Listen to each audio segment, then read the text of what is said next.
فرشتوں سے کہا اے فرشتوں زمین کے اوپر جاؤ. فرشتوں میں حضرت جبریل امین کو زمین پہ بھیجا گیا. کس جگہ پہ بھیجا گیا؟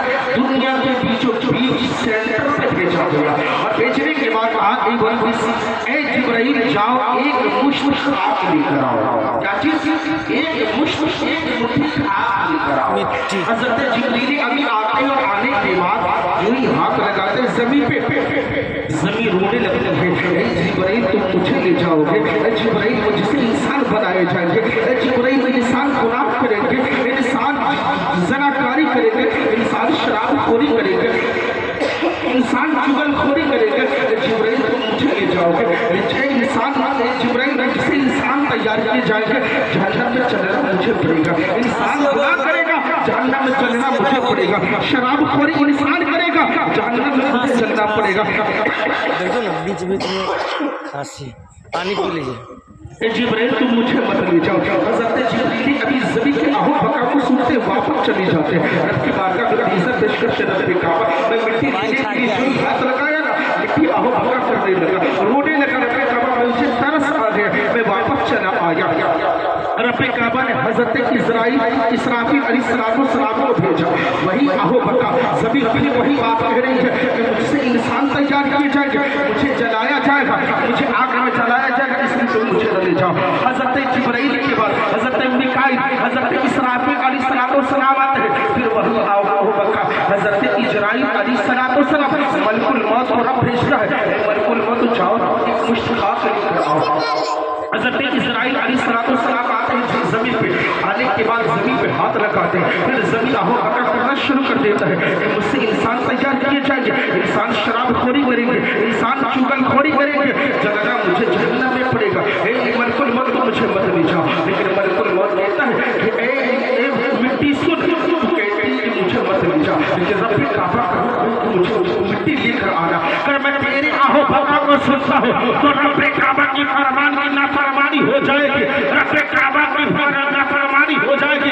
اس لیے میں تیرے آہو بکا کو نہ سنوں گا, میں تیری ایک بات نہ سنوں گا. ایک زمین پہ ہاتھ لگاتے ہیں اور لگانے کے بعد ایک مشت خاک لیتے ہیں. اور کون سی خاک؟ پورے روئے زمین کی مٹی جو ہے روٹی کی پپڑی کی طرح پورے روئے زمین کی پپڑی اسی ہاتھ میں آ جاتی ہے. اور آنے کے بعد رب کی بارگاہ میں لے کر جاتے ہیں اور کہتے ہیں رب کعبہ میں تیرے حکم کے مطابق میں مٹی لے آیا.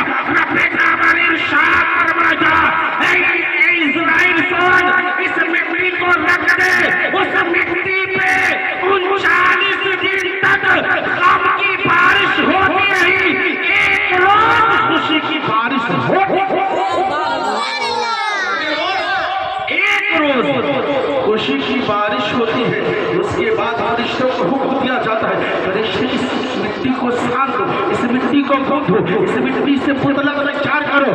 اسی مٹی سے پتلا تیار کیا جاتا ہے. اس کا ہم سب کے باپ حضرت آدم علیہ السلام, حضرت آدم کا پتلا تیار کیا گیا. اس میں دوسروں کا لمبا چوڑا واقعہ ہو جائے گا, میں شارٹ میں سمجھانے کی کوشش کرتا ہوں. حضرت آدم علیہ السلام کو کس چیز سے پیدا کیا گیا؟ مٹی سے پیدا کیا گیا. اب ایک بات یہ سمجھ لیجیے, حضرت آدم علیہ السلام کو جب تیار کیا گیا ایک چیز ہم اپنے جسم کے اندر جھانک کر دیکھتے ہیں, ایک اور چیز سے نظر آتی ہے جسے ہم لوگ نابی کہتے ہیں. جب پتلا تیار ہوا تو یہ نابی نہیں تھا, ہمارے جسم کے اندر ڈھوڑی نہیں تھا. حضرت آدم کے جسم میں ڈھوڑی نہیں تھا. جب حضرت آدم کے پتلے کو تیار کیا گیا کہ آپ تعظیماً سجدہ کرو, شیطان نے انکار کر دیا. ابلیس نے کہا کہ میں اس کو سجدہ کروں, میں اس کو سجدہ نہیں کروں گا. گھمنڈ سے چور, اس نے سجدہ کرنے سے منع کر دیا. اور اسی نے حضرت آدم علیہ السلام کے بدن پہ تھوک دیا جہاں پہ آج بھوری تھوکا. رب نے ارشاد فرمایا اس جگہ سے مٹی کو نکالا. اب مٹی نکالنا تھا کہ انسان کے اندر اور بھی خوبصورتی پیدا ہوگی. سبحان اللہ. ایک نابی کی وجہ سے انسان کے اندر اور خوبصورتی پیدا ہو گئی. اب رب کی بارگاہ میں فرشتے عرض کرتے رب کعبہ اس مٹی کو کہاں رکھوں, اس مٹی کو پھینک دو. رب نے ارشاد فرمایا اس مٹی کو پھینکو مت, اس مٹی کو رکھو سنبھال کر. اسی مٹی سے اللہ تبارک و تعالی نے ایک